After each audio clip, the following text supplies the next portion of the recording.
What's up, guys? Jeff Cavalier, ATHLEAN-X.com. So, a little time for a quiz here. If I were to ask you which leg exercise has led to more low back problems than any other in the gym, what would your answer be? Now, likely the top two answers are probably squats and deadlifts. And I am absolutely going to disagree, because well executed, those exercises are going to do far more good for your entire body than they are damage. I'm actually talking about the exercise right here. Now, for those of you that know that I don't really like the leg extension, that's not even really what I'm talking about. I'm talking about the other version of this. I'm talking about the hamstring curl. You see, the hamstring curl, ironically, is one of the exercises that well-intentioned people do to strengthen their hamstrings that screws up more people's low backs than any other I've seen. As a matter of fact, the irony behind the entire exercise itself is they're doing it to strengthen their hamstrings, but when we talk about function, when we talk about training athletes, very rarely in function does an athlete ever need to have overwhelming strength of the knee flexion component of a hamstring's function.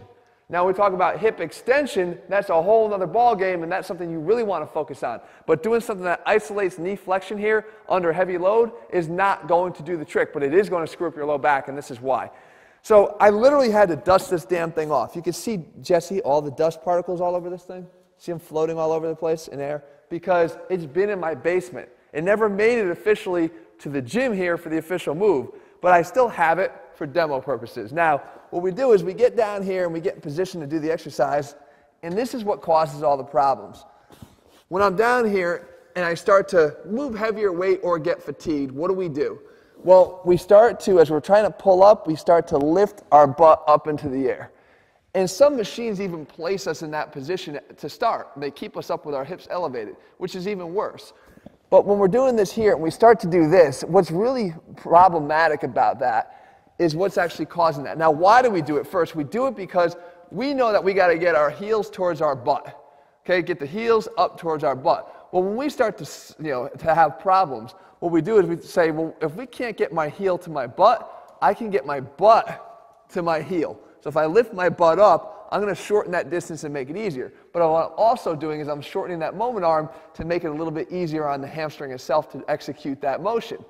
Well, that's all well and good, but what it's actually doing is to cause this lift, I'm driving with my hip flexors into the pad. So right here, I'm driving up. And we know that if my hips are driving actively into this pad, I can't move them anywhere because they're stuck, right? They're stuck in place here on that pad. So if I can't bring them through like this, what I could do is it will bring my body, again, up back in that direction. That is the recipe for disaster, because what happens is as you really press hard on those hip flexors to drive up and to help those hamstrings work, you most often can cause some pretty significant spasm or unwanted tension into the hip flexors, the psoas itself, that goes through the body and attaches right down into the lumbar vertebrae, causing all kinds of low back spasm and pain and strains and everything else that you don't want there. And that can be pretty long-standing. And you may have actually experienced this after having done some leg curls and then getting up, and even if not just right away, maybe later on that night or the next day, your back is killing you. This is what's happening. And it's no better if we try to do the standing leg curl. Because if I do, come on this side, if I do the standing leg curl, the same deal is I still have my leg anchored in here, and as I try to get my heel up, I try to lift and push into the pad here as well. The same thing's happening on that hip flexor up against that pad. So now, what can we do instead? Well, again, let's be a little bit more athletic about it. Let's not focus on strengthening the knee flexion component of our hamstrings, because again, if we were trying to do something athletic and I want knee flexion, normally in any athletic movement, when I'm on my feet, all I have to do is let gravity win. Meaning, if gravity wins, I bend my knees. I don't have to actively pull myself down to get there. So we don't need that so much. And even for the people that might argue, well, when I'm running, doesn't your leg come up when you run? Not really. When you're in stance mode, if I'm running, as I get here through mid-stance and I pass through, the leg is actually being brought and powered through the hamstring into hip extension, but then it's just sort of a momentum where my leg continues to go up in the air and kick past there. But you certainly don't need a lot of power and force to lift up against the force of gravity here. So we want things that are going to allow two things. Number one, a little bit more athletic, where we can get co-contraction of the glutes and the hamstrings at the same time. And I've covered this before on an exercise like the glute ham raise. And what we have with the glute ham raise is the ability for the hamstrings and glutes to work at the same time. Now, properly executed is the key. You don't want to do what I'm showing you here, which is once again shortening that movement and doing the same thing where you drive your knees into that pad. If you maintain a long torso and you come all the way up, now you're actually making sure that the hamstrings are doing their job, but they're getting a heavy dose of work and assistance from the glutes. If you have to do anything here to help yourself up, you just use your hands as a self-spotting technique, but you don't compromise and start driving into those knees into the pad to cause the same problems with hip flexion. But you can actually do even a better thing here by laying on the floor and doing other alternative exercises like the barbell hip thrust. Again, a great exercise for athletes because we're taking away the opportunity for the hips to be driving isometrically into some pad that would cause the low back to start having problems.